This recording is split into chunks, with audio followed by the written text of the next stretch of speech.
हंस मत ए जिंदगी फिर लौट आया हूं, मैं अभी हारा नहीं हूं, मैं अभी हारा नहीं हूं, इतने लाखों हैं चाहने वाले मेरे, बेसहारा नहीं हूं।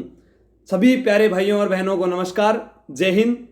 साथियों, आज महत्वपूर्ण प्रश्नोत्तरी जिला दर्शन की इस कड़ी में कोटा जिले की बात करते हैं, जिसे राजस्थान का कानपुर कहा जाता है, औद्योगिक नगरी कहा जाता है, आधुनिक भारत का नालंदा कहा जाता है, शैक्षणिक नगरी कहा जाता है, सर्वाधिक नदियों वाला संभाग कहा जाता है, उद्यानों का नगर कहा जाता है। उस कोटा की बात करते हैं। तो दोस्तों, पहला प्रश्न आपकी स्क्रीन पर, सभी देवी और सज्जनों एक बार ध्यान लगाकर इस प्रश्न पत्र को आप कर लीजिए। उसके बाद में इस पूरे जिला दर्शन इस कोटा के बारे में आपको जानकारी प्राप्त हो जाएगी। तो पहला प्रश्न है, कंसुआ का मंदिर किस भगवान को समर्पित है?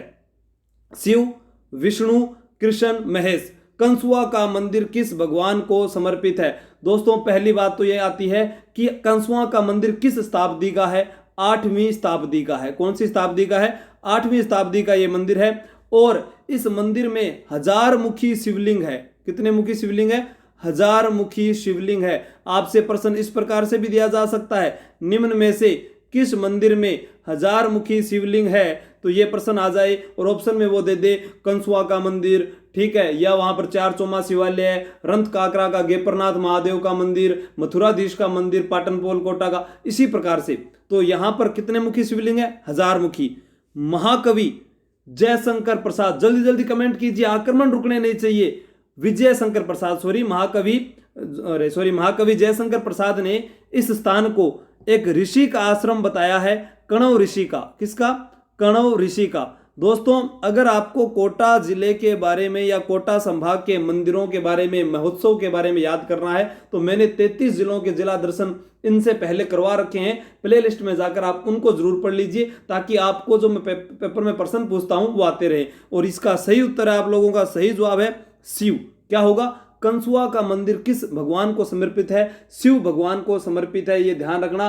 1000 मुखी शिवलिंग, मतलब 1008 के लगभग यहाँ पे शिवलिंग बने हुए हैं।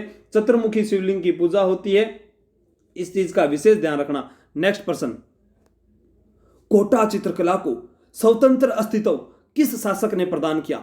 दोस्तों, कोटा चित्रकला से प्रतियोगी परीक्षा में बहुत से प्रश्न पूछे गए। राजस्थान में एकमात्र ऐसी चित्रशैली जहां पर रानियों को शिकार करते हुए दिखाया गया। तो बात करते हैं हम हाड़ौती की चित्रशैली की। किसकी? हाड़ौती की। तो कोटा चित्रशैली का नाम आता है हाड़ौती प्रदेश। हाड़ौती प्रदेश कोटा संभाग वाले प्रदेश को ही कहते हैं। और हाड़ौती की मिट्टी काली है, और काली मिट्टी में कपास होता है। काली मिट्टी, कपास, कैसे कोटा, काली मिट्टी, हाड़ौती, पूरा ध्यान रखना। और इधर ही बात करते हैं कोटा के अंदर जो चित्रकला के बारे में पूछा जा रहा है, तो आपसे प्रश्न पूछा जा सकता है कि कोटा चित्रकला को किस नाम से भी जाना जा सकता है? शिकार चित्रशैली के नाम से, हाड़ौती चित्रशैली के नाम से। इसका जो स्वर्ण काल था, देखो यहां पूछा कि स्वतंत्र अस्तित्व किस शासक ने प्रदान किया। फटाफट शेयर कर दीजिए। 500 से कम लाइव रहा ही मत करो। जब मैं आप लोगों के लिए रोजाना बस एक ही उम्मीद लगा कराता हूं कि आप 500 लाइव होंगे, बाकी सब कुछ मैं अपने आप देख लूंगा। देखो, कोटा के अंदर उमेद सिंह, क्या है? उमेद सिंह, इनके समय तो स्वर्ण काल था। क्या था? स्वर्ण काल था। किसका काल था? उमेद सिंह का कोटा चित्रकला का स्वर्ण काल था। लेकिन प्रश्न आता है यहां पर किस संप्रदाय का प्रभाव देखने को मिला? तो उत्तर क्या हो जाएगा? वल्लभ संप्रदाय। क्या हो जाएगा? वल्लभ संप्रदाय। और इस प्रश्न का जो सही उत्तर है, यानी कोटा चित्रकला को जो स्वतंत्र अस्तित्व प्रदान किया गया, वो किस शासक के द्वारा किया गया था? राम सिंह। तो याद क्या करना है? देखो, कोटा हूं तो कागज आयो, थान पतो ये बार बार बता दियो, लेकिन अठे याद आ बात राखनी है। सगला ने ध्यान खोल सुन लीजियो सगला, कि कोटा चित्रकला जो है इसको स्वतंत्र अस्तित्व ये तो प्रदान किया गया है राम सिंह के द्वारा, लेकिन स्वर्ण काल किसके है? उमेद सिंह का है। ये मुख्य बात है। और ऐसी चित्रशैली है जहां रानियों को शिकार करते हुए दिखाया गया है। रानियों को शिकार करते हुए दिखाया गया है। बाकी बात आगे वाले प्रश्न में करेंगे। यहां पर कौन से वृक्ष पाए गए हैं, किसका चित्रण हुआ है? वल्लभ संप्रदाय का प्रभाव देखने को मिलता है। नेक्स्ट प्रश्न है, राजस्थान की स्वतंत्रता आंदोलनकारी महिलाओं की सूची का सही क्रम है। देखो, एक तरफ महिलाओं का नाम दिया गया है, एक तरफ जिले का नाम दिया गया है। आपको कमेंट करके बताना है कि सही क्रम क्या है। यह सारे ही सही हैं या इनमें से कौन सा गलत है, ये बताना है आप लोगों को।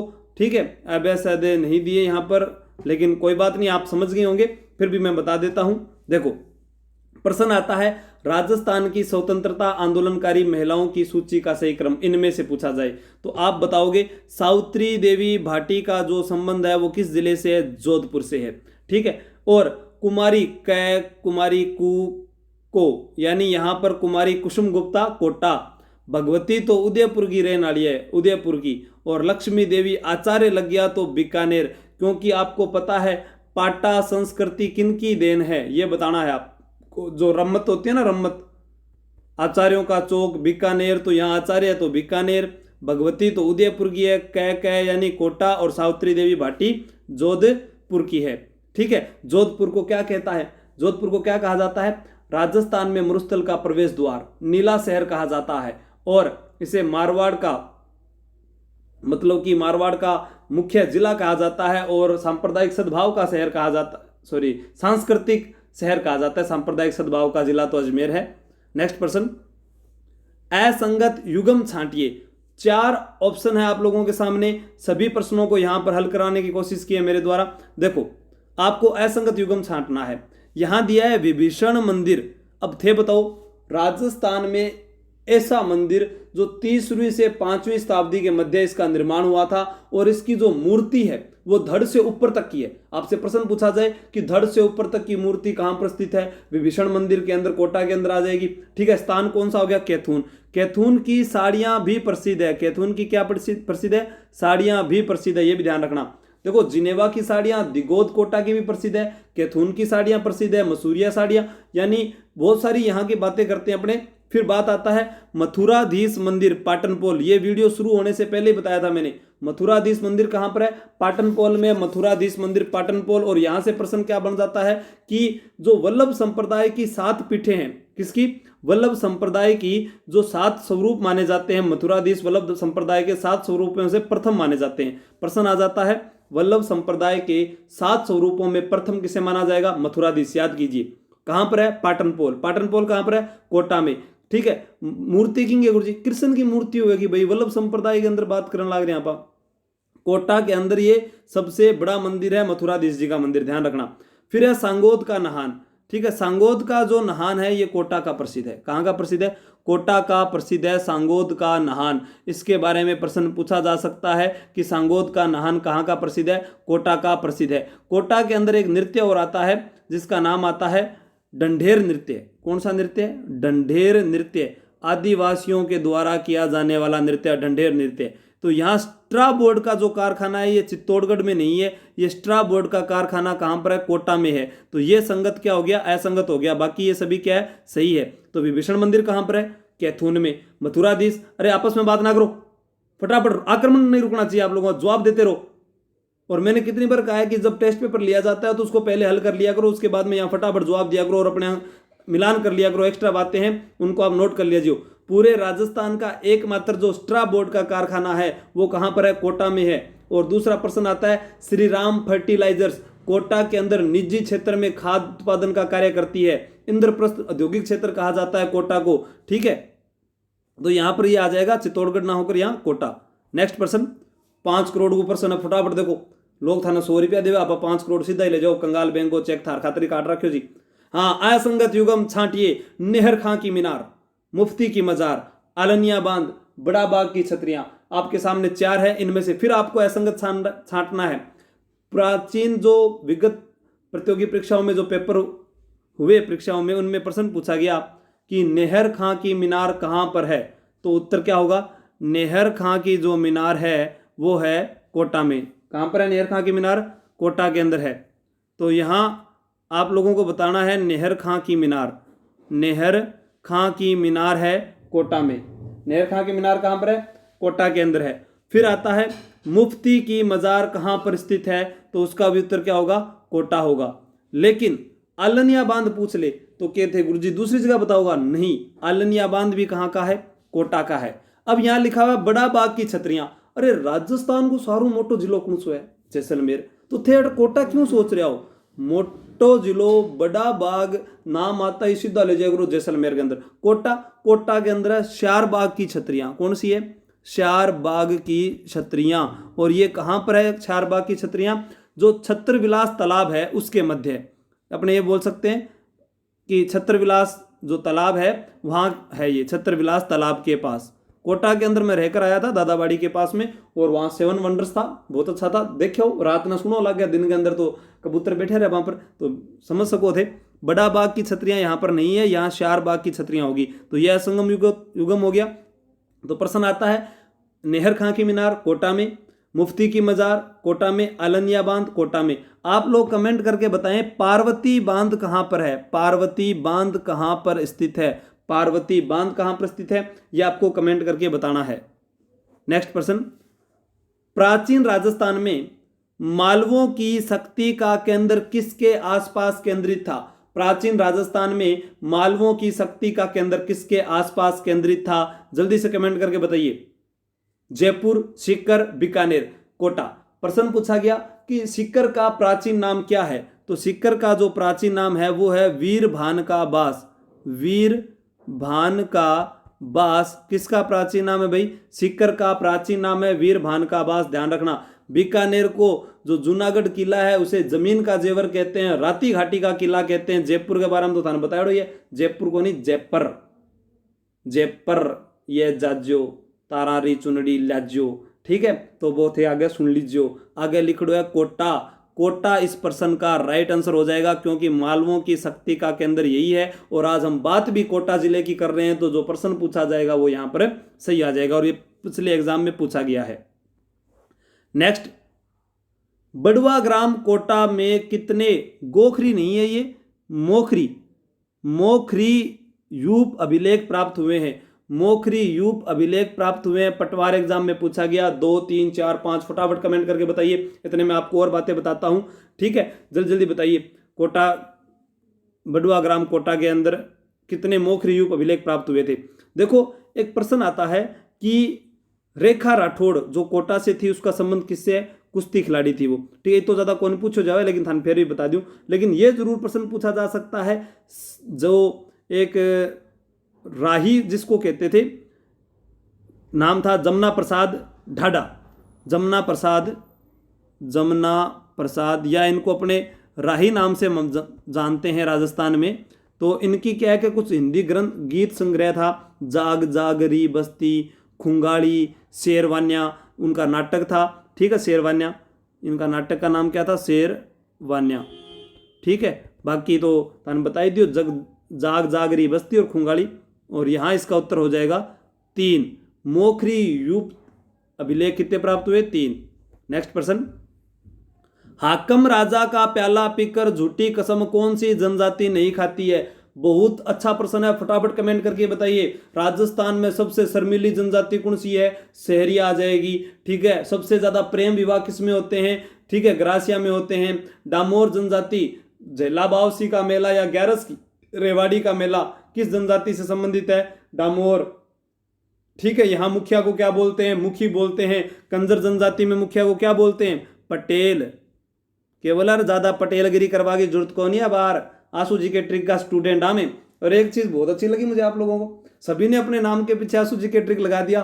और जितने भी यूट्यूब चैनल चल रहे हैं राजस्थान में, वहां जा जाकर आप लोगों ने कमेंट कर दिए, फिर मेरे को बोल रहे सर जी मान तो ब्लॉक कर दिया। अरे कमेंट करने का मतलब नहीं था, वहां आप जाकर वहां पर आप कंपटीशन दीजिए, ताकि उन लोगों को पता चले भाई फलाना आंसू जी के ट्रिक, जब वो नाम ले तो आपको ये गर्व फील होना चाहिए कि हम उस परिवार के सदस्य हैं और हमारा नाम आ रहा है यहाँ पर, ठीक है। चाहे वो कोई भी यूट्यूब का मंच हो, बड़े से बड़ा हो चाहे छोटे से छोटा हो, क्योंकि हर व्यक्ति अपने आप में श्रेष्ठ है और अपने आप में श्रेष्ठ देने की कोशिश कर रहा है इस संसार में, ठीक है।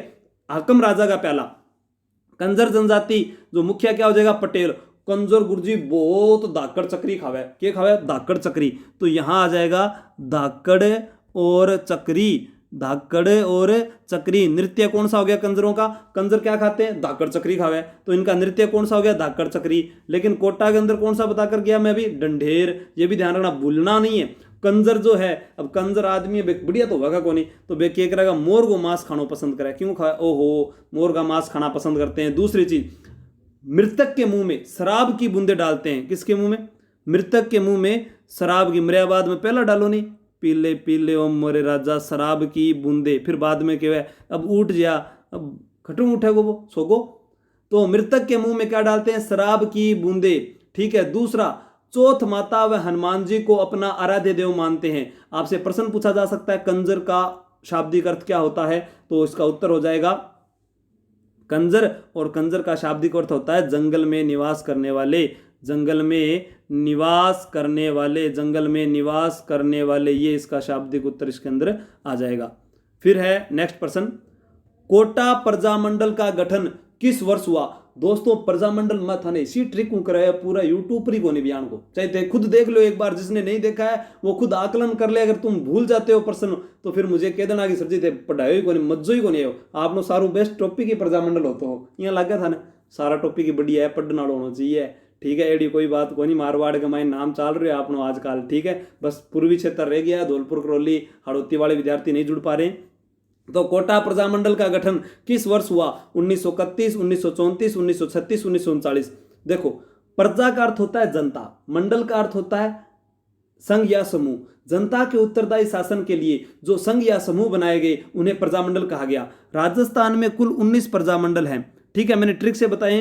देखो सबसे पहले त्योहार आया तीज का त्योहार आया, फिर राष्ट्रीय पोशाक कोट पहननी थी, राष्ट्रीय पोशाक कोट पहनना था, राष्ट्रीय पोशाक कोट पहनना था, लेकिन हम चले गए धोबी के पास, और धोबी गया हुआ था मेवाड़ मेवात पूरा धोने के लिए, मेवाड़ मेवात पूरा धोने के लिए, और फिर बड़ी की मात्रा, इसी से पूरा याद हो जाएगा। 1 नंबर 2 नंबर 3 नंबर, ठीक है, ये 3 नंबर और ये 4 नंबर और 5 नंबर। 1 एकम 1, 2 दूनी 4, 3 दूनी 6, 4 दूनी 8, 5 दूनी 10, इसी प्रकार पूरे सन याद करवा दिए थे। लेकिन कोटा प्रजामंडल का जो गठन हुआ था वो 1939 में हुआ था, पटवार एग्जाम में पूछा गया। अब प्रश्न क्या आ गया दूसरा अगले ही एग्जाम में कि हाड़ौती प्रजामंडल का गठन कब हुआ, तो वो रामलाल और छोरो के करियो हाड़ौती प्रजामंडल का गठन को नाम सुनता ही फटाफट कर दियो 1939। अरे मेरा बोला जीव यहाँ को नहीं कर गानो, कोटा प्रजामंडल और हाड़ौती प्रजामंडल में अंतर है। कोटा प्रजामंडल का गठन जो हुआ वो 1939 में हुआ, लेकिन हाड़ौती प्रजामंडल का गठन होया मेरा जीवड़ा 1934 के अंदर होयो। तो इस प्रश्न का उत्तर तो क्या हो गया 1939। लेकिन जो बात कर रहे थे अपने हाड़ौती प्रजामंडल का गठन किस वर्ष हुआ था, वो हुआ था 1934 के अंदर। हाड़ौती का कब हुआ है 1934 के अंदर, ये हो जाएगा हाड़ौती का, ठीक है। और कोटा के अंदर कोट पहनेंगे नया नया नैनू राम शर्मा, नैनू राम शर्मा कोट पहनेंगे नया नया, नैनू राम शर्मा कई दिनों नागे पेरागा, जू निकालागा तो नैनू राम शर्मा भिन्न भिन्न दिखेंगे, अभिन हरी भिन्न भिन्न दिखेंगे, अभिन हरी भिन्न भिन्न दिखेंगे, अभिन हरी, तो ये नाम याद कर लेना। नेक्स्ट प्रश्न, राजस्थान की प्रथम लोक अदालत कोटा में किस वर्ष स्थापित की गई। प्रश्न आता है राजस्थान की प्रथम लोक अदालत। अब आपा अदालत को नाम लेता है सीधा भागा जोधपुर, जोधपुर में क्या पड़ियो है, कोटा में भी तो जाओ, लोक अदालत का प्रश्न पूछ रहा है ये। अपने कहते हैं कि जो राजस्थान उच्च न्यायालय है उसकी खंडपीठ का है जयपुर भाग गया, कदे जोधपुर, तो कोटा ने भूल ही गया। प्रश्न यहीं से आ जाता है कि लोक अदालत फिर बाद मुंह करा छोटो सो। तो इस प्रश्न का जो उत्तर है वो होगा, बताओ शाबाश, राजस्थान के अंदर सर्वप्रथम जो लोक अदालत थी वो कोटा के अंदर थी, ठीक है। तो इस प्रश्न का जो उत्तर है वो मैं बता देता हूं, ये 1975 बिल्कुल राइट आंसर हो जाएगा। सिंचाई प्रबंधन एवं प्रशिक्षण संस्थान अगर पूछ लिया जाए तो भी कोटा के अंदर है, ठीक है। विदेशी आयात निर्यात संस्थान भी कहां पर है, कोटा के अंदर है। नोट करते रहे, विदेशी आयात निर्यात संस्थान। अब थे को गुरुजी ब्लैक पोट्री तो बताई को नहीं, 4 चौमासी वाले तो बताए को नहीं, तो छोटा मोटा प्रश्न है तो आपने पहला ही करवा चुके हूं मैं, सबने ध्यान रखो बातन। नेक्स्ट प्रश्न, कोटा चित्रशैली के कलाकारों में शामिल नहीं है, कोटा चित्रशैली के कलाकारों में शामिल नहीं है। कोटा चित्रशैली किसके स्वतंत्र अस्तित्व में आई थी, राम सिंह के समय। स्वर्णकाल उमेद सिंह भूलिया को नहीं थे, अरे बहुत बढ़िया शाबाश। और रानिया ने शिकार करते हुए किस्म दिखाओ, कोटा बिल्कुल बिल्कुल थे, बहुत होशियार ब्रो, मन पता है बिल्कुल बहुत अच्छे विद्यार्थी हो आप, नाम रोशन करोगे आप। पापा कहते हैं बेटा हमारा, आगे थे जानो ही हो, ठीक है, के करसी के कौन करे वो था नहीं पता है। पापा तो खेवे खेवे ही है, मम्मी भी कदे कदे बोलते हैं मारो बेटो डॉक्टर बनसी, मारो बेटो पुलिस बनसी, मारो बेटो पटवारी बनसी, मारी छोरी रीट के अंदर मास्टर नहीं लगेगी, अब बकना लगेगी, वो तो भाई अब्बा ही जाने हैं। कोटा चित्रशैली के कलाकारों में शामिल नहीं है नूर मोहम्मद, दालूराम, नूरदीन, लच्छीराम। अरे लच्छीराम, गणपतलाल, सुन जो ध्यान सु, कोटा चित्रशैली के कलाकारों में कोटा चित्र शैली की अगर बात करते हैं तो खजूर के वृक्ष, किसके वृक्ष आएंगे? खजूर के वृक्ष, खजूर के वृक्षों का अगर जिक्र होगा तो कोटा चित्र शैली में होगा। अगर बतख का चित्रण आए, बतख का चित्र आए तो किस में होगा? कोटा चित्र शैली के अंदर होगा। ठीक है, फिर यहाँ पर रानियों को शिकार करते हुए दिखाया गया था और इस प्रश्न का जो उत्तर है वो हो जाएगा नूरदीन, क्योंकि इसमें नहीं पूछा है तो नूरदीन शामिल नहीं है। नूर मोहम्मद, डालू राम, ये लच्छी राम, ये सारे के सारे हैं। और आपको पता होगा डालू राम का तो प्रसिद्ध चित्र था रागमाला वाला जो बनाया गया था। ठीक है, यहाँ पर नूरदीन जो है वो बीकानेर चित्र शैली के अंदर आता है, नूरदीन। एक कोटा अलवर के अंदर ही मिल जाए था ना। मौर्य वंशीय राजा धवल का वर्णन किस अभिलेख में मिलता है? राजा धवल, पिछले एग्जाम में प्रश्न पूछा गया कि निम्न में से कौन से दो अभिलेख हैं जिनसे हमें मौर्य वंशीय राजा के बारे में पता चलता है या मौर्य राजाओं के बारे में पता चलता है। लेकिन यहां मैंने सिर्फ एक राजा का ही नाम दे दिया पर्टिकुलर, और एक ही उत्तर बताना है आपको। मानमोरी का अभिलेख, चित्तौड़गढ़ का लेख, कणसुआ का लेख, या कोई नहीं? बता दो फटाफट।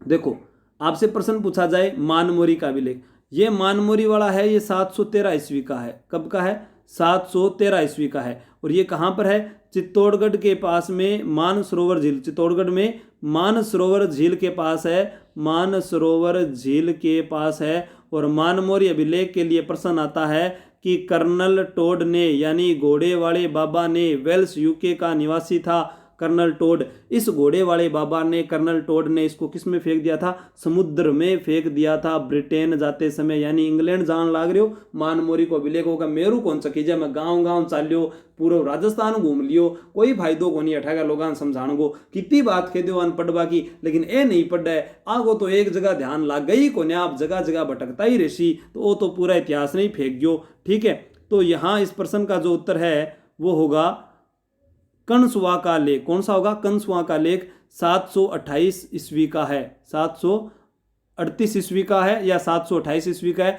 आप ये कंफर्म कर लेना। मुझे 728 लगभग याद है। ठीक है, अब यहाँ पर अगर मौर्य वंशीय इसके अलावा पूछा जाए, कणसुआ के अभिलेख के अलावा, तो पुठोली चित्तौड़गढ़, पुठोली चित्तौड़गढ़ का अभिलेख, ये एग्जाम में प्रश्न दिया हुआ था। ठीक है, नेक्स्ट प्रश्न, उर्वरक बनाने का कारखाना, सही कौन लिखोगे? रे इस पर लगा दिया। उर्वरक बनाने का प्रमुख कारखाना Chambal fertilisers and chemical industries स्थित है। जल्दी से बताइए। रत्कांकरा, गड्ढेपान, चारचोमा, कंसुआ। तो कंसुआ शिवालय की बात तो अपने पहले कर ही चुके हैं, तबीयत ही बीच बीच में खराब हो जाए, चलो कोई बात को नहीं। कंसुआ शिवालय की तो बात कर ही चुके हैं पहले ही। अब आ गया चारचोमा शिवालय। कौन सा आ गया भाई? चारचोमा। देखो, ये कोटा जिले का सबसे प्राचीन मंदिर, आपसे प्रश्न पूछा जाए कोटा जिले का सबसे प्राचीन मंदिर कहाँ पर है, तो चारचोमा वाला शिवालय हो गया। रंत कांकरा, यहाँ पर शिवलिंग जो बना हुआ है उसको बोलते हैं गेपरनाथ महादेव का मंदिर। किसका बोलते हैं? गेपरनाथ महादेव का मंदिर। पुराने वीडियो में बता चुका हूँ बार बार कि सबसे ज़्यादा जो सुसाइड पॉइंट है वो यही माना जाता है, गेपरनाथ महादेव का मंदिर। रत कांकरा, ऐसे पहाड़ियों के बीच के अंदर नीचे जाकर एक शिवलिंग बना हुआ है पत्थर का। पानी वहाँ से कहाँ से आता है आज तक कि न ठाकुर लगे पानी कटुआ रहे है। ठीक है, और इस प्रश्न का जो उत्तर होगा वो तो गड्ढेपान होगा। तो गेपरनाथ महादेव मंदिर कहाँ है? रत कांकरा में। कोटा का सबसे प्राचीन मंदिर कौन सा है? चारचोमा शिवालय है। 4वीं या 5वीं शताब्दी का शिव मंदिर है ये भी, और चारचोमा वाला भी, और कंसुआ वाला भी, दोनों ही शिव मंदिर है। ठीक है, नेक्स्ट प्रश्न, पंचायतन शैली में बना कोटा का बुड्ढा दीप का सूर्य मंदिर कौन सा है? आप लोगों के सामने बार बार ऐसा प्रश्न आता है कि पंचायतन शैली, बेसर शैली, द्रविड़ शैली या नागर शैली। देखो मैं बताता हूं, प्रश्न आता है बेसर शैली का। बहुत बार एग्जाम में पूछा गया कि बेसर शैली का है। बेसर शैली जो होती है उसमें नागर व द्रविड़ का मिश्रित रूप होता है, नागर व द्रविड़ का। अब आप कहोगे कि गुरुजी यार नागर तो बताई को नहीं, द्रविड़ बताई को नहीं, बेसर पहला बता रहे होते। तो देखो, नागर क्या होती है? जिसमें ऊंचे चबूतरे पर मंदिर बना होता है। नागर में क्या होगा? नागर में इसमें होगा ऊंचे चबूतरे पर मंदिर, ऊंचे चबूतरे पर मंदिर बना होगा, ऊंचे चबूतरे पर मंदिर बना होगा। नोट कर लीजिए, ऊंचे चबूतरे पर मंदिर बना होगा। ठीक है। मंदिर में मूर्ति वाला जो स्थान होता है वो एक गर्भाकार रूप में होता है, इस प्रकार से, ठीक है। वर्गाकार या गर्भगृह जो होता है वो वर्गाकार होता है। जैसे उदाहरण के रूप में अपने के नागर शैली के अंदर, तो अपने बाड़मेर के अंदर जो बात करके ना किराड़ू के सोमेश्वर मंदिर, ठीक है, वो नागर शैली के अंदर आ जाएगा। फिर अपने बात करें उदयपुर के अंदर है बारडोली का, सॉरी, जगदम्बिका मंदिर, जिसे अरे मेवाड़ का खजुराहो कहते हैं, और उसके अलावा ओसिया के मंदिर आ जाएंगे। उसी प्रकार द्रविड़ शैली की अगर बात करते हैं तो द्रविड़ शैली जो है, देखो द्रविड़ के अंदर द है, तो द्रविड़ शैली जो कहाँ की होगी भाई, दक्षिण भारत की होगी। द्रविड़ कहाँ की होगी, ये दक्षिण भारत की शैली है। और इसके अंदर क्या होता है कि गर्भगृह के ऊपर जो ऊंचे विमान या पिरामिड बने होते हैं, देव मूर्ति वाला जो गर्भगृह होता है उसके ऊपर क्या कोई विमान या पिरामिड बने हुआ है वो, ठीक है। मंदिर का मुख्य द्वार जो होता है ना वो क्या कहलाता है द्रविड़ वाली शैली में, गोपुरम। फर्स्ट ग्रेड एग्जाम में पूछा जाता है ऐसा प्रश्न कि गोपुरम क्या है, तो ये जो मंदिर का मुख्य द्वार होता है वो कहलाता है। ऐसे मंदिर कहाँ देखने को मिलेंगे सर, ऐसा मंदिर राजस्थान में है तिरुपति बालाजी चूरू और रंगनाथ का मंदिर पुष्कर में, रंगनाथ का मंदिर पुष्कर में। फिर बच गई अपने पास कौन सी शैली, जिसका उत्तर है ये दिंगोद। ये हो गया पंचायतन शैली। इसमें जो मुख्य मंदिर होता है पंचायतन शैली वाला, वो किसको समर्पित होता है, मुख्य मंदिर विष्णु को समर्पित होता है, ठीक है। और इसके अलावा 4 अन्य देवता होते हैं, सूर्य, शक्ति, शिव, गणेश, ठीक है। सूर्य, शक्ति, शिव, गणेश लिख लो, सूर्य, शक्ति, शिव, गणेश। सभी फटाफट एक बार और शेयर कर दो ताकि और विद्यार्थी जुड़ जाए और सबको सूचित करते रहो। पंचायतन शैली में जोधपुर के अंदर हरिहर मंदिर, ओसिया के अंदर, ध्यान रखना, नोट कर लेना, हरिहर मंदिर, कोटा का ये बूढ़ादीत का सूर्य मंदिर हो गया, ठीक है। उदयपुर के अंदर जगदीश मंदिर हो गया। और एकायतन शैली क्या होती है, जिसमें एक ही मुख्य देव का मंदिर होता है। तो यहाँ मुख्य तो होंगे विष्णु, फिर उसके अलावा 4 देवता होंगे। जोधपुर के अंदर हरिहर मंदिर, ओसिया वाला, ये मुख्य रूप से याद रखना है। दूसरा दिगोद, और दिगोद की यहाँ पर क्या प्रसिद्ध आप लोगों को मैं बता चुका हूँ, दिगोद की साड़ियाँ भी प्रसिद्ध है। कैथून की कोटा डोरिया साड़ियाँ आ गई, विभीषण जी का मंदिर आ गया। चांदखेड़ी जो स्थान आया है, यहाँ पर जैन मंदिर है, महावीर जी का जैन मंदिर है। कौन सा मंदिर है भाई, चांदखेड़ी में जैन मंदिर है, इसका भी ध्यान रखना है, ठीक है। अपने नहान की बात करके गए थे, वो होली के बाद भैया दूज से प्रारंभ होता है, और सांगोद का नहान कोटा का प्रसिद्ध है। पाटनपोल में मथुराधीश जी का मंदिर है, जो बात करके गए अपने शुरू के अंदर, मथुराधीश जी का मंदिर है, जो वल्लभ संप्रदाय के 7 स्वरूपों में प्रथम माने जाते हैं भगवान मथुराधीश जी। नेक्स्ट प्रश्न, कोटा शासकों की कुल देवी है, राजेश्वरी माता, हिचकी माता, बधाना माता, जिलानी माता। अब काल मन बहुत जोर जोर की हिचकी आ रही, अब पता कौन थे याद कर रहे कहीं आ रही मन, तो आपने याद को नहीं, ठीक है, लेकिन थे कमेंट करके बताया रखे करो, थारो साथ ही है।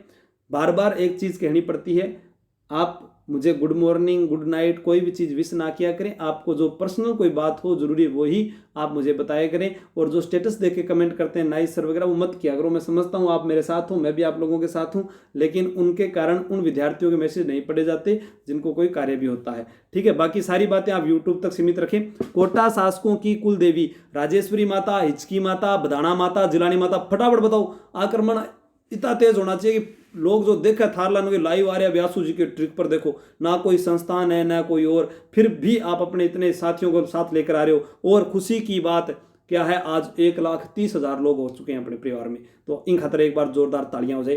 तालियां किया बजाओगा, पेपर दे रहे हो, कोई बात नहीं, घर बैठे बैठे बजा लो, भगवान तो देख रहे हो। तो इस प्रश्न का उत्तर बताता हूं, देखो जिलानी माता गुर्जरों की कुल देवी, किंग है भाई, गुर्जरों की कुल देवी। और देवता कौन से हैं आप कमेंट करके बताओगे। हिचकी माता का मंदिर सनवाड़ उदयपुर में है, कहाँ पर है, सनवाड़ उदयपुर में है। हिचकी हिचकी माता चली जा, आप बहुत तंग कर रही है। राजेश्वरी माता भरतपुर के जाट वंश की कुल देवी, भरतपुर के जाट वंश की कुल देवी है राजेश्वरी माता, भरतपुर के जाट वंश की कुल देवी। तो यहाँ पर जो प्रश्न आता है वो आ गया बधाना माता। कोटा शासकों की कुल देवी कौन सी हुई, बधाना माता कोटा शासकों की कुल देवी है। और ये बहुत ही अच्छा प्रश्न है कि जो तांत्रिक शक्तियां, यानी जिसको अपने बोलते हैं ना कि अंक है इंग तो भूतनी आ गई, ठीक है, भूत आ गयो 12 बजे गयो घरों 12 कोई भूतनी लड़की लगे बांगे लिए, यहाँ पर उनका इलाज होता है यहाँ पर, ठीक है। यानी तांत्रिक विद्या, तांत्रिक मारक शक्ति की झपट में आए व्यक्ति को मौत के मुंह से बचाया जाता है। अब एक प्रश्न और आता है कोटा के अंदर कि भीम चोरी का मंदिर कहाँ पर है, भीम चोरी का मंदिर कहाँ पर है, तो वो भी कहाँ पर है भाई, कोटा के अंदर ही है भीम चोरी का, ठीक है। बाकी अपने आगे और बात करेंगे। नेक्स्ट प्रश्न, राजस्थान के पहले यातायात प्रशिक्षण पार्क का उद्घाटन हुआ था। दोस्तों आपके सामने 4 ऑप्शन है, लेकिन मैं जो चीजें देख रहा हूं उनमें सबसे पहले अपने देखो क्लियर कर देते हैं। 19 जुलाई 1997 को जिला बना था करौली। कौन सा जिला बना था? करौली। कितने नंबर का बना था भाई? 32वां। 12 जुलाई 1994 को जिला बना था हनुमानगढ़। कौन सा बना था? Fruit of basket Hanumangarh. कौन सा जिला बना था? 31वां जिला बना था। तो 2 ऑप्शन तो एक काट दो सीधा सा। अब आपके पास 2 ही ऑप्शन बच गए और उन दोनों ऑप्शन में से आप देख के बता दो 22 जुलाई 1992 इसका राइट आंसर हो जाएगा। यह राजस्थान का पहला यातायात प्रशिक्षण पार्क कहां स्थापित किया गया? अड़ोती प्रदेश में, कोटा के अंदर। अपने इसकी बात कर लेंगे। नेक्स्ट, उत्तरी भारत का प्रथम सर्प उद्यान स्थित है?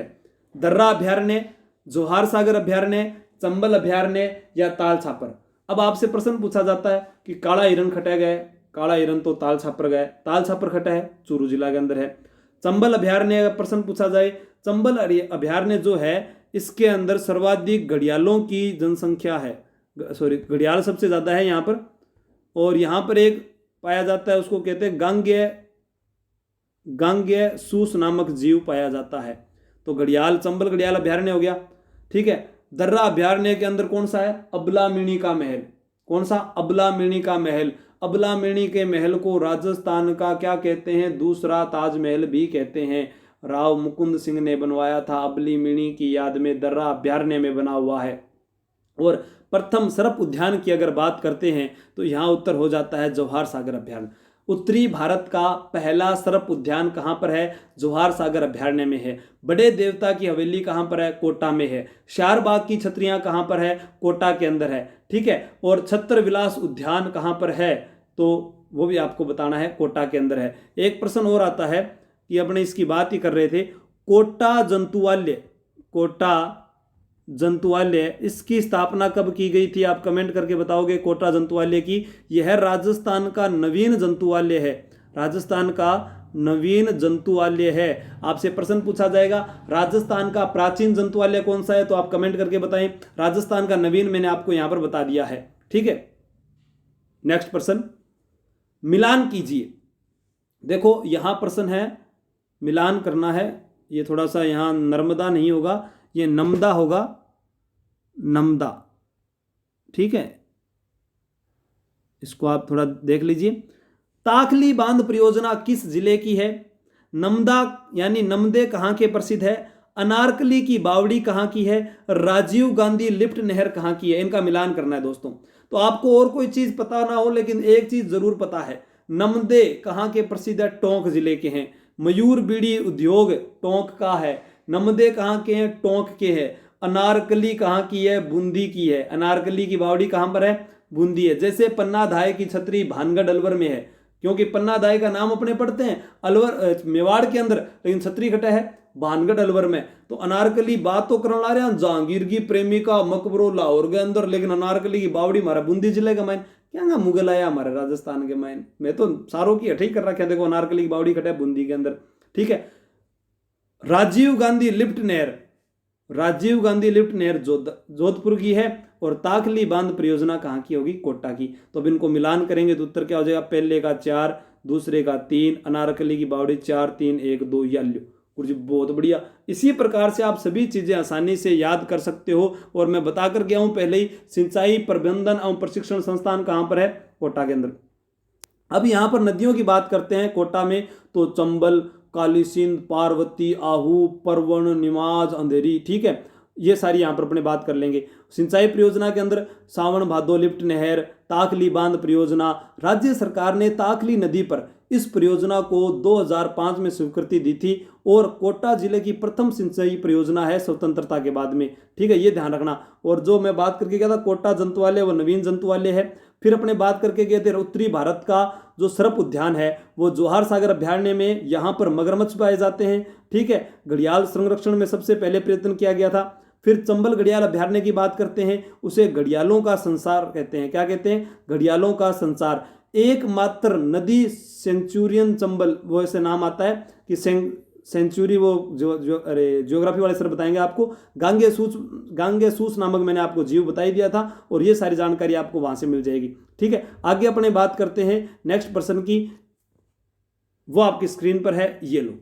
कोटा राज्य का संस्थापक माना जाता है उमेद सिंह को, माधो सिंह को, मुकुंद सिंह को या राम सिंह को? तो साथियों मैं बता देता हूं, कोटा राज्य का संस्थापक किसको माना जाता है? बूंदी के राव रतन का पुत्र था। किसका पुत्र था? बूंदी के राव रतन का पुत्र था। कोटा की स्थापना जैसे कोटिया भील ने की है, उसी प्रकार बूंदी की स्थापना बुंदा मीणा ने की है। लेकिन यहाँ पर राजाओं में अगर नाम पूछा जाता है तो राव रतन सिंह का पुत्र था माधो सिंह। कौन था? माधो सिंह।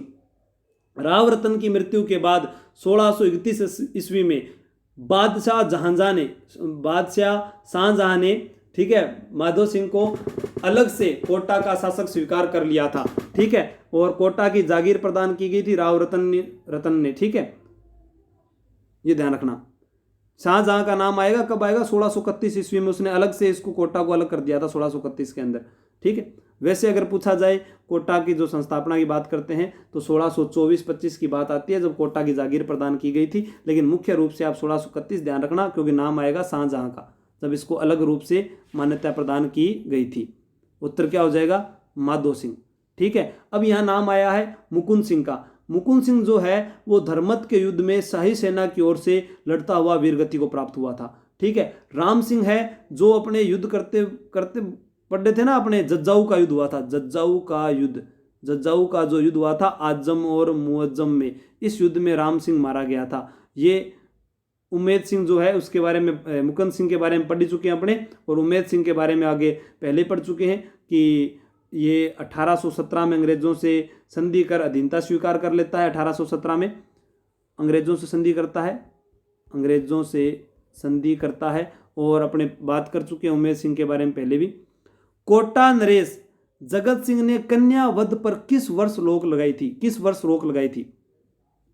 देखो, आपसे प्रश्न पूछा जाए कि राजस्थान के अंदर स्पाइस पार्क कहाँ पर है, आप लोग कमेंट करके बताओगे मुझे स्पाइस पार्क कहाँ पर है कोटा के अलावा। स्पाइस पार्क एक तो कोटा में भी है, कोटा के अलावा स्पाइस पार्क कहाँ पर है, ये आपको कमेंट करके बताना है। ठीक है, अब यहाँ बात कर रहे हैं कन्यावध पर रोक कब लगाई गई थी। तो देखो, कोटा रियासत में जगत सिंह ने कन्यावध पर रोक लगाई थी। और प्रश्न ये भी पूछा गया है कि राजस्थान का वह कौन सा जिला है जहाँ पर हैंगिंग ब्रिज, सिंगल लाइन जो हैंगिंग ब्रिज, उसका उद्घाटन नरेंद्र मोदी यानी माननीय प्रधानमंत्री नरेंद्र मोदी के द्वारा किया गया था। वो कहाँ पर है? कोटा के अंदर है हैंगिंग ब्रिज, झूलता हुआ पुल जिसे बोलते हैं। और कोटा के अंदर ही ओम बिड़ला लोकसभा का चुनाव यानी सांसद बने थे। किसके? लोकसभा का अध्यक्ष चुना गया उनको। और कोटा के मूल निवासी हैं, वो राजस्थान के मूल निवासी हैं जो लोकसभा अध्यक्ष बने हैं। राजस्थान के मूल निवासी है ओम बिड़ला, जिन्हें लोकसभा का अध्यक्ष चुना गया। पहली बार कोई आदमी है जो राजस्थान मूल को लोकसभा का अध्यक्ष बने। आज चीज से ध्यान रखना है। ठीक है, नेक्स्ट प्रश्न। अब सर्वाधिक साक्षरता महिलाओं की, सर्वाधिक पुरुष साक्षरता, या अलग अलग प्रश्न आवे। सर्वाधिक महिला साक्षरता वाला जिला कौन सा है? कोटा। सर्वाधिक साक्षरता वाला, तो आंकड़े बदलते रहते हैं, इन चीज़ों को अभी पढ़ने की कोई आवश्यकता नहीं है। वह चीज़ें जो बदले ना उनको पढ़ो ज़्यादा, वो काम आती है। जैसे राजस्थान में प्रथम एग्रो फूड पार्क कहाँ पर है? रानपुर, कोटा में। स्ट्रा बोर्ड का कारखाना आ गया। ठीक है, उसके अलावा जापानी ढंग से निर्मित राज्य का एकमात्र उद्यान कौन सा हो गया? चंबल हो गया। तो इस प्रश्न का जो उत्तर है वो हो गया 1834 ईस्वी। और यहाँ पर अगर बात करें तो लोक अदालत की बात 1975 में करके गए थे। उसी प्रकार मानव व्यापार पर रोक कब लगी थी? 1831 ईस्वी में। कब लगी थी? 1831 ईस्वी में मानव व्यापार पर रोक लगी थी। मानव व्यापार पर 1831 में। कन्या वध जो है उसको कुप्रथा घोषित कर दिया गया था 1834 ईस्वी में। ठीक है, कन्यावध पर रोक। और ये गलती है कन्यावध करना। बेटी दूसरों के घर में अच्छी लगती है लोग कहते हैं, लेकिन बेटी खुद के घर में भी अच्छी लगती है। बेटी बचाओ बेटी पढ़ाओ। 1857 की क्रांति में कोटा विद्रोह की तारीख थी। सबसे आसान प्रश्न है, एग्जाम में बार बार प्रश्न पूछा गया है और आप लोगों को ये याद होना चाहिए कि 1857 की क्रांति के अंदर देखो, राजस्थान के अंदर अंग्रेजों के साथ सहायक संधि जो की गई थी वो की गई थी। यहाँ ऑप्शन ही नहीं लिखा हुआ उसका, चलो नेक्स्ट पेपर में बताऊंगा आपको मैं। एक प्रश्न और आता है, कोटा के अंदर वो प्रश्न पूछते हैं ना, वर्धमान महावीर खुला विश्वविद्यालय, तो वो कहाँ पर है? कोटा के अंदर ही है। वर्धमान महावीर खुला विश्वविद्यालय, इसका भी ध्यान रखना आप। कोटा के अंदर भीमगंज थानों भी है, रेलवे स्टेशन करना है, भीम में भी नौकरी करी ही, ठीक है। तो प्रश्न आ जाता है वर्धमान महावीर खुला विश्वविद्यालय, इसकी पहले जो स्थापना हुई थी वो कोटा खुला विश्वविद्यालय के रूप में की गई थी, कोटा खुला विश्वविद्यालय, बाद में इसको वर्धमान महावीर नाम दे दिया गया था, ठीक है। ब्लैक पोट्री कटेगी है, कोटा की है, ये भी ध्यान रखना। इस प्रश्न का जो उत्तर होगा वो होगा 15 अक्टूबर 1857। यहाँ पर कोटा विद्रोह की बात करें, कोटा के तो बटन टूट गए थे, बटन का सिर काट कर किसने घुमाया था? नारायण पलटन व भवानी पलटन ने, नारायण पलटन व भवानी पलटन ने। यहाँ पर क्रांति का नेतृत्व किसने किया था?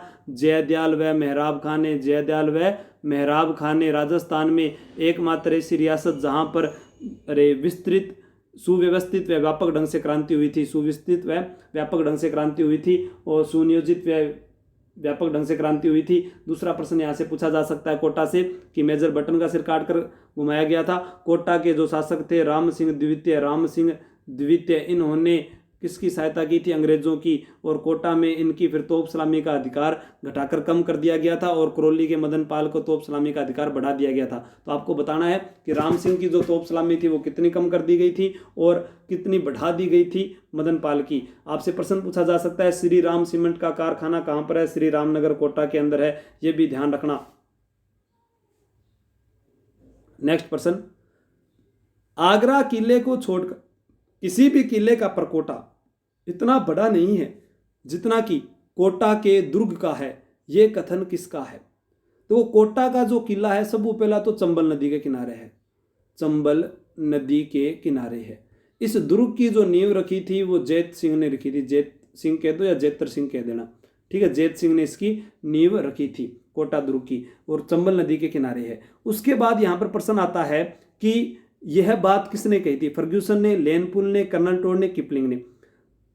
रुडयार्ड किपलिंग जिसने जंगल बुक लिखी है, किपलिंग की जो बुक है उसका नाम क्या है? जंगल बुक। मोगली वाली है ना, जंगल जंगल पता चला है मोगली वाला, वो इसने, ठीक है।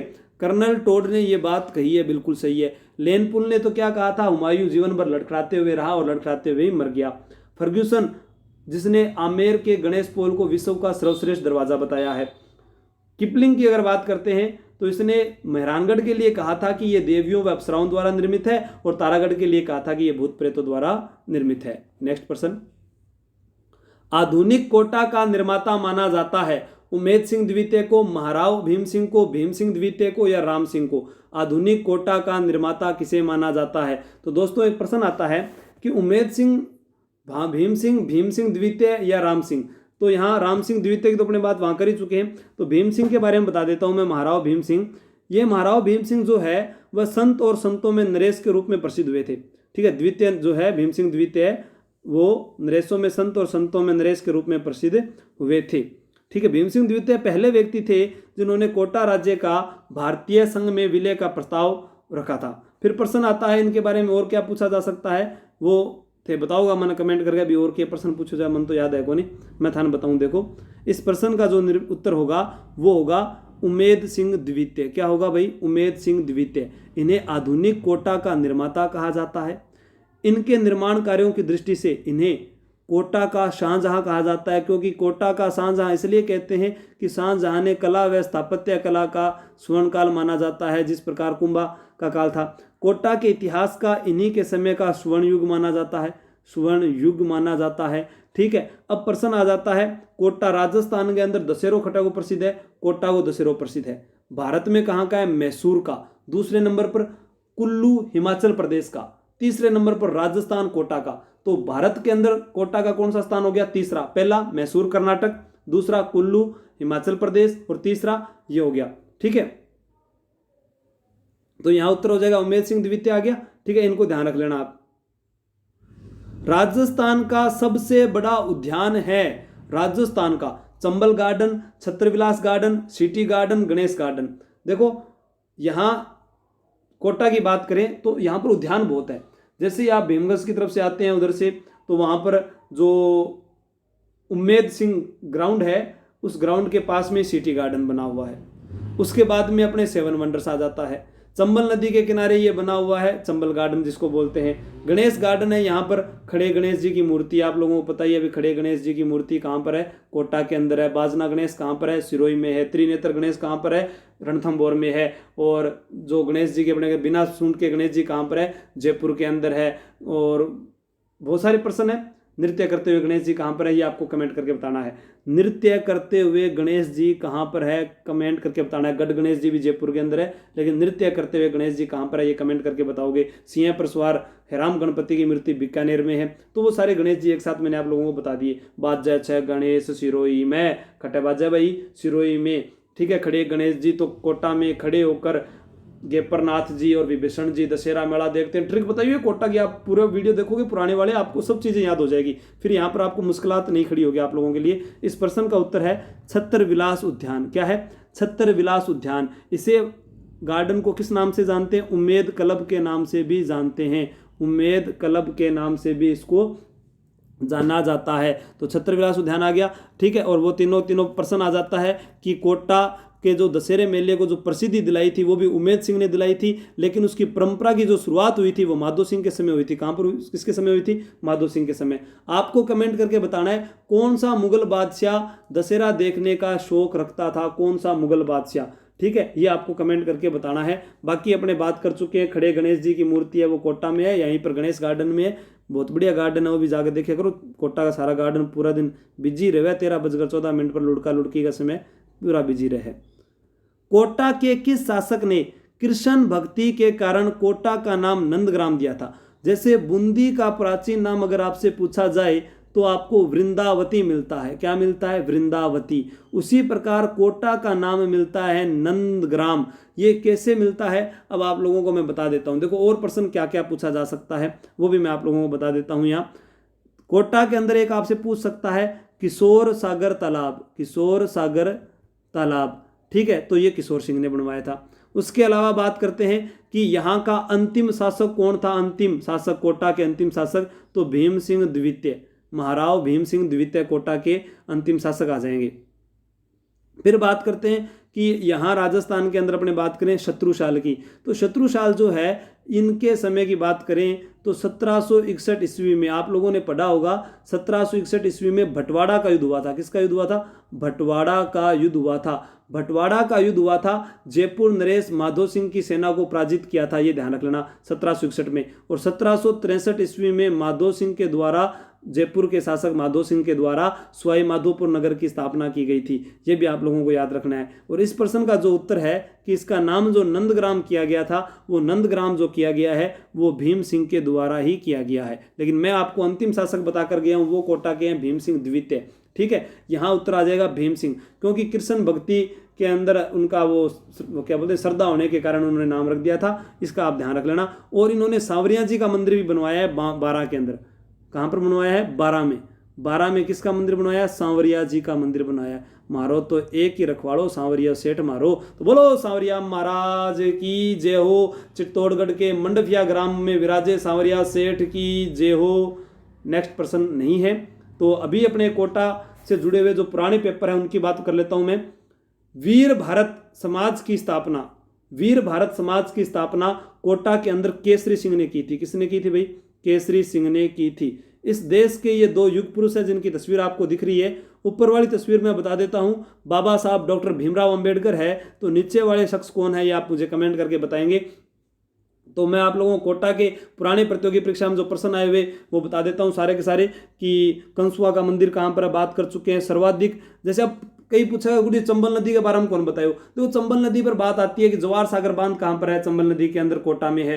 कोटा बिराज कहां पर है? चंबल नदी पर कोटा में है। राणा प्रताप सागर चंबल नदी चित्तौड़गढ़ में है। गांधी सागर ये मध्य प्रदेश के अंदर आ गया, ठीक है। तो ये तो उस चंबल नदी से पूछा जाता है। उसके बाद बड़े देवता की हवेली अपने बात कर चुके हैं। कोटा जंतवाले की बात कर चुके हैं। कंसुआ लेक, कंजर जनजाति, ठीक है। चित्रकला के बारे में, शिव के बारे में पढ़ चुके हैं। और इंस्टूमेशन लिमिटेड कहां पर है? कोटा के अंदर। ये पहले वाले पेपर में पूछा जा चुका है। किस रियासत की तोप सलामी कम कर दी गई थी, कोटा रियासत की कर दी गई थी। फिर आता है अजमेर, बीकानेर, जयपुर, कोटा में से कौन सा एक रेलवे मंडल उत्तर पश्चिम रेलवे में शामिल नहीं है। यह आया था थर्ड ग्रेड टीचर में कि अजमेर, बीकानेर, जयपुर तथा कोटा में से उत्तर पश्चिम में नहीं है। तो उत्तर पश्चिम में कोटा को नहीं आएगा, तो कोटा इसका उत्तर हो जाएगा, ये रेल मंडल में शामिल नहीं हो जाएगा इसमें, रेलवे मंडल में। ठीक है। फिर एक प्रश्न पूछा गया है, उमेद सागर जोधपुर, नवलखा कोटा, जयसमंद झील उदयपुर तथा पन्नाला शाह तालाब झुंझुनू कौन सा एक सुमेलित नहीं है। तो नवलखा जो है वो कोटा में नहीं है, जयसमंद झील उदयपुर में है, पन्नालाल शाह तालाब झुंझुनू में है और उमेद सागर जो है वो जोधपुर के अंदर है। तो ये एक ऐसा प्रश्न पूछा गया। उसके अलावा सारे प्रश्न मैंने आप लोगों को करवाई दिए। स्पाइस पार्क जो है वो पहला जोधपुर में है, दूसरा स्पाइस पार्क कोटा के अंदर है। बाकी आप मुझे और बता देना, कुछ प्रश्न रह गए हो कोटा के, तो कोटा से जुड़ी हुई जितनी बातें थी लगभग हमने यहाँ पर कवर कर ली है। और नेक्स्ट अपना जो आज का टेस्ट पेपर होगा वो होगा दौसा जिले का। तो फिर मिलते हैं रात को, आप सभी लाइव आना और अपने दोस्तों को वीडियो शेयर करना। जय हिंद। टेलीग्राम पर आपको सूचना कर दी जाएगी। जिन विद्यार्थियों ने टेलीग्राम ज्वाइन नहीं कराया वो कर लें। जय हिंद, जय भारत। तैयारी करते रहो, डटे रहो। जब तक आप मैदान में हो आपको इस दुनिया में कोई नहीं हरा सकता, क्योंकि हारा वही है जो मैदान छोड़कर भागा है।